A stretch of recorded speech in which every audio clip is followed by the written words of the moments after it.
Tim,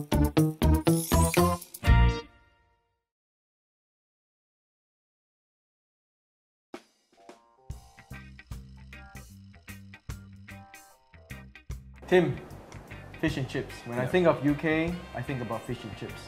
The best thing that came out of the UK. England. No, I'm the best thing that came out of the UK. Anyway. I'm joking, sorry. What we're doing today is we're doing chips. Yeah, so these are chips. Hand cut, not peeled chips.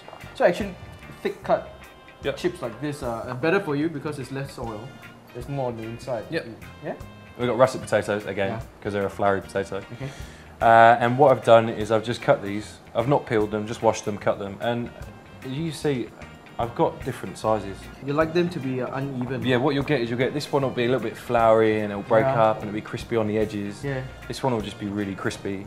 Ah, so you get a different... you get a mix. That's what fish and chips are like in England. Okay, after you've cut the potatoes, what do you do? I'm just going to put them in the saucepan. So I'm going to add to that 400 millilitres of water.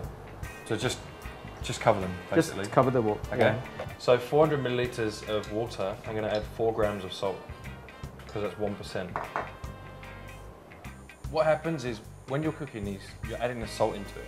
Yeah. The salt breaks down the potato on the outside. So when you look at a potato at the moment, it's like that, under a microscope, right? Yeah. But once you add the salt and you cook them in the salt, it breaks up, so it kind of like, it's all broken up on the surface. Yeah. What happens is that takes on the oil when you fry it, and it creates a barrier, and it makes your chips very crispy. Okay, so how long do you... So we bring it up to the boil, and then we turn it down, and we want to cook them to the point of where they're cooked and they're almost breaking up. Okay, so these are the potatoes that you just boiled, and then you drain them. Yep. And we put them in the fridge. Yep. For a while to settle. Basically, what happens is once you take the potatoes out of the water, they're still steaming. So what will happen is when you put them into the fridge, because the fridge is a dry, cold air. Yeah. Like, you see, you get like little broken bits. This later on is just going to crisp up, and it's going to be really, really crispy. You like them to be... Yeah, I love crispy chips. Rustic, right? Yeah. They're nice and cold. We're going to put them into oil at 130 degrees. We just add the chip, and you see you've got slight bubbles coming from it. That means that it's ready. It's not putting it in and going shh, bubbling violently. One of the good things is when you're cooking at home, you use fresh oil. And today we are using canola oil. Canola oil, which is a very nice oil because it's got a high temperature point. Okay, so we can see that the chips are frying very gently. Yep. How long do you have to fry them? 5 to 8 minutes. You don't want it brown? No, we don't want any colour on it. Okay. You'll see it's just starting to colour. Just starting to brown. Okay. Well, sealing, basically. Sealing. I'm going to put these in the fridge. About 15 minutes. 15 minutes? We're going to stand here for 15 minutes? Yeah.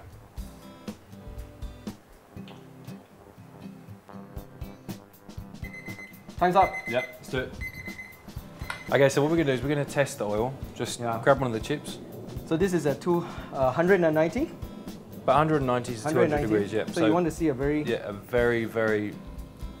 aggressive? Almost a violent reaction. Violent. Yeah. Okay, so we're going to fry a few at a time, okay? Yeah. How do we know when it's ready? And they're nice and golden brown.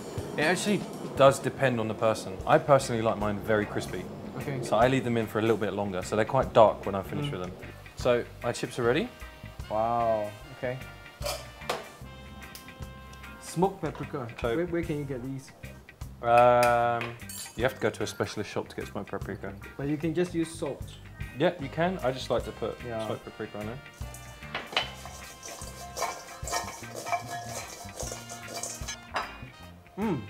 I see what you mean. It's really nice and crisp on the outside, and the inside is nice and fluffy. Nice and floury.